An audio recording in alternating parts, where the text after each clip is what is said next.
को समझना क्या है, the hunter killed the deer. अब पहले आप जरा आर्टिकल्स का यूज समझ लें।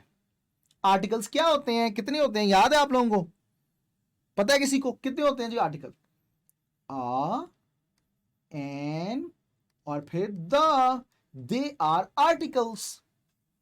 आ और एन यूज किया जाता है किसी चीज की तादाद को बताने के लिए। ही इज अ हॉर्स, आई सा अ डीर, आई सा अ डीर। अब जनाब आ और एन तो इसलिए जब दा इस्तेमाल किया जाता है बहुत ज्यादा यूजेज है, लेकिन मैं यहां पे आपको बता दूं कि दा को इस्तेमाल किया जाता है टू स्पेसिफाई, टू स्पेसिफाई। आई सा मोबाइल, मैंने एक मोबाइल देखा, कोई भी मोबाइल हो सकता है। अब मैं कहूं आई सा द मोबाइल, अब दा मैंने यूज किया तो इसका मतलब हुआ कि now I am specifying that mobile, now I need to explain which mobile, because I am listening, I don't know आप किस मोबाइल की बात कर रहे हैं, मुझे तो नहीं इस बारे में पता। I said the mobile that you left in the bar yesterday. समझ आ गई है बात की? जो आपने जनाब वो हमारे पास बार थी ना हमारी, वहां पे आपने उसको जो है ना वो रखा था। ये बार हो सकती, दूसरी भी हो सकती है, जो आप समझ रहे हैं वो नहीं, दूसरी बार भी हो सकती है, जैसे बार चैम्बर भी होता है ना। तो स्पेसिफाई, इसका मतलब है जब मैं एक वर्ड से पहले, नाउन से पहले अगर द लगा रहा हूं तो मुझे एक्सप्लेन करना पड़ेगा। अगर मैं एक्सप्लेन नहीं कर रहा तो इसका मतलब है कि मुझे द भी नहीं लगाना चाहिए। समझ आ रही है कुछ बात की? आइए जरा आप ऑप्शंस की जाने पड़ते हैं। The hunter killed the deer, अब यहां पे द डीर की बात की गई और आगे एक्सप्लेन नहीं किया गया, तो इसका मतलब है कि मुझे दा तो नहीं लगाना चाहिए। आइए जरा आप ऑप्शन की जाने पड़ते हैं। द हंटर किल्ड डीर, जनाब ये ऑप्शन सही लग रहा है, लेकिन बाकी भी देखनी है।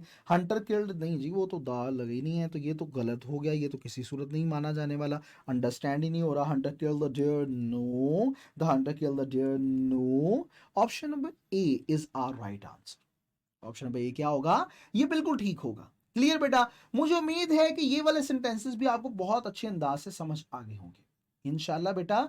अब अगले इसी सिलसिले को आगे बढ़ाते हुए अगले लेक्चर में आपके सामने हाजिर होंगे। तब तक अपना ढेर सारा ख्याल रखिएगा। मिलते हैं अगले लेक्चर में। अल्लाह हाफिज।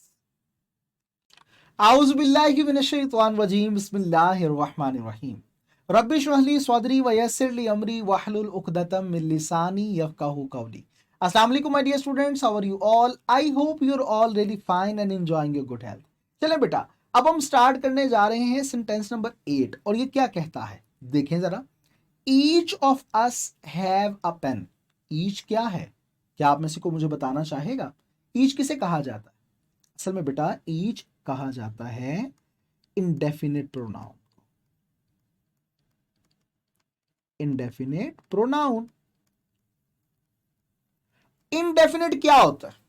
इंडेफिनिट इसी वर्ड से निकला। आप जरा इसको समझें जरा बड़े ध्यान से, ये वर्ड ही आपको बता रहा है कि मैं क्या हूं। जरा इसको देख समझें ध्यान से। इंडेफिनिट का मतलब होता है जनाब अनडिफाइंड, जिसे आप डिफाइन ना कर सकें कि हाउ मैनी, हाउ मैनी कितने, हम नहीं जानते। तो जनाब याद रखें कि जो इंडेफिनेट प्रोनाउंस होते हैं, इंडेफिनेट प्रोनाउंस के साथ पहले तो ये समझ लें कितने इंडेफिनेट प्रोनाउंस होते हैं, कौन कौन से होते हैं, पहले मैं आपके सामने जरा रख दूं, समझा दूं आपको, जरा देखें जी। ईच, एवरी, नीदर, ईदर, उसके बाद एनीवन, नन, नोबॉडी, इसी तरह समबॉडी,